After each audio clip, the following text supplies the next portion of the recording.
Hello friend, আসসালামু আলাইকুম। Welcome to বাণিজ্য মেলা লাস্ট ডে। এইখানে বেটা আইসক্রিমটা দিতে যাই, এই যে ফোনটা আমি শুরু করছি, একবার দেয় একবার দেয় না, একবার দেয় একবার দেয় না। আসলে কি জিনিসটা, তাদের ব্যবসাটাই এরকম একটা ধরনের। তো যাই হোক, এখানে ফাইজলে মস্কারি করা এটা একটা তাদের একটা ব্যবসার একটা রুলস। তো আজকে যেহেতু শুক্রবার, তার জন্য আইসক্রিমের গানটা শুনতে পারলাম না।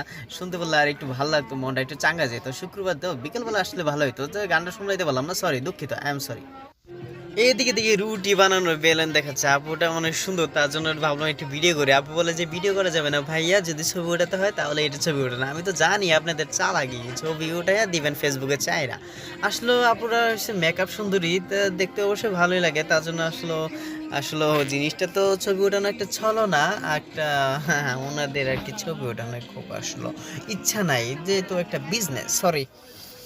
এদিকে বাণিজ্য মেলা ঘুরতে ঘুরতে দেন অনেক কি যে বিক্রি করে মানুষে, পাগল ছাগলের দরকারি জিনিস খুব কমই, অপ্রয়োজনীয় জিনিস বেশি বিক্রি করতেছে। তার জন্য দেখতে পাচ্ছেন রাস্তাঘাটে যেরকম ফুটপাতে যেরকম বসে বসে বিক্রি করে ওরকম এবারে বাণিজ্য মেলাটা কেমন জানি, মানে অদ্ভুত, মানে যেই যেভাবে পাইতেছে যেখানে ওইখানে বসতেছে।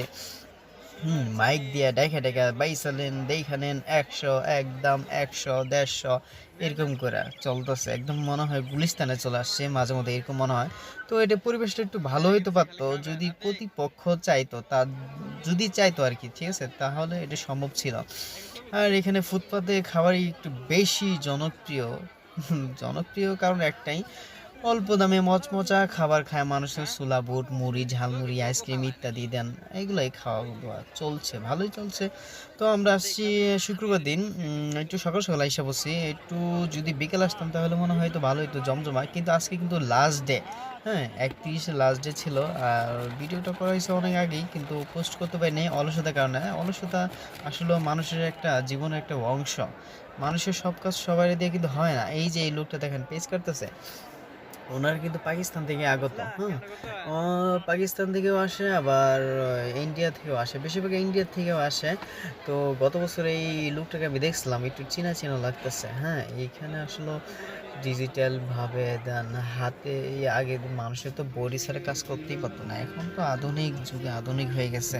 হ্যাঁ, রুটিও বানাতে হয় না, রুটি দেন কাই করে মেশিনের মাধ্যমে দিবে, একটা চাপ দিবে, হালকা করে প্রেস দিবে, রুটি হয়ে যাবে, কি সুন্দর, হ্যাঁ। তো যাই হোক, এইদিকে মনে করেন যে দোকানে তো আর শেষ নাই, সবই দেখতেছিলাম, কি নিব কি নিব, আসলে মানুষে কিনতে খুব কমই যায়, দেখতে বেশি। এই যে একটা ওইখানেও একটা মার্কেটিং চলতেছে ভালো, যাদের বাসা বাড়ি প্রয়োজন, ফ্ল্যাট বাসা নিবেন পরিকল্পনা করতেছেন, তারা এখানে দেখতে পারেন, নিতে পারেন, হ্যাঁ। এই তো চলতেছে আর কি। তো টাকা পয়সা হলে আমি একটা বুকিং দিয়ে দিতাম, বুকিং তো আর বললেই হয় না। সামান্য 1 লাখ, একটা 20,000, 1,20,000 টাকা একটা মোটর সাইকেলের দাম, এটি নিতে পারি না, আর বাড়ি কিভাবে নেব। তো বাইকগুলো আসলে দেখতে বানাইছে কিন্তু ভালোই, কিন্তু ভিতরে যন্ত্রপাতিগুলো খুব কম দিছে।